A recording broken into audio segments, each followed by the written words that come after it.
Hi guys, చాలామంది ఆస్పిరెంట్స్కి group D syllabus అనేది డీటెయిల్గా తెలియట్లేదు. ఎందుకంటే ఎన్సీఆర్టీ అంటే ఓన్లీ ఎన్సీఆర్టీయే చదువుతున్నారు. మీకు గ్రూప్ డి అనేది 10th స్టాండర్డ్ లెవెల్ అయినా మీకు ఇంటర్ స్టాండర్డ్ లెవెల్ దాకా అడుగుతారు. ఎన్సీఆర్టీ అనేది 60-70% ఓన్లీ కవర్ అవుతుంది. రిమైనింగ్ 30% 10+2 అంటే ఇంటర్మీడియట్ లెవెల్ కవర్ అవుతుంది. మీరే ఓన్లీ ఎన్సీఆర్టీ చదువుతారంటే పని అవ్వదు. రిమైనింగ్ 30% ఇంటర్మీడియట్ లెవెల్ కూడా చదవాలి. మ్యాక్సిమం మెంబర్స్ ఏం చేస్తారంటే ఇంటర్మీడియట్ లెవెల్ రీచ్ చేస్తే సరిపోదు కదా, ఎన్సీఆర్టీ చదవట్లేదు అనుకుంటారు. కానీ ఆడ అడిగితేమో ఎన్సీఆర్టీ లెవెల్ 60%, కానీ అక్కడ క్వశ్చన్స్ అది 60%, ఇదేమో 40% ఈ ఇంటర్మీడియట్ లెవెల్ అని క్వశ్చన్స్ అనేవి వస్తాయి.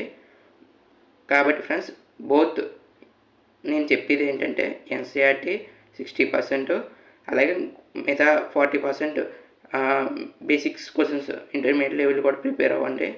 మీకు ఏమైనా డౌట్స్ ఉంటే ఒకవేళ ఎన్సీఆర్టీ ప్రకారంగా ఇంటర్మీడియట్ సైన్స్ ప్రకారంగా అసలు సిలబస్ ప్రకారంగా ఏమైనా డౌట్స్ ఉంటే కామెంట్ చేయండి, నాకు నేను రిప్లై ఇస్తాను.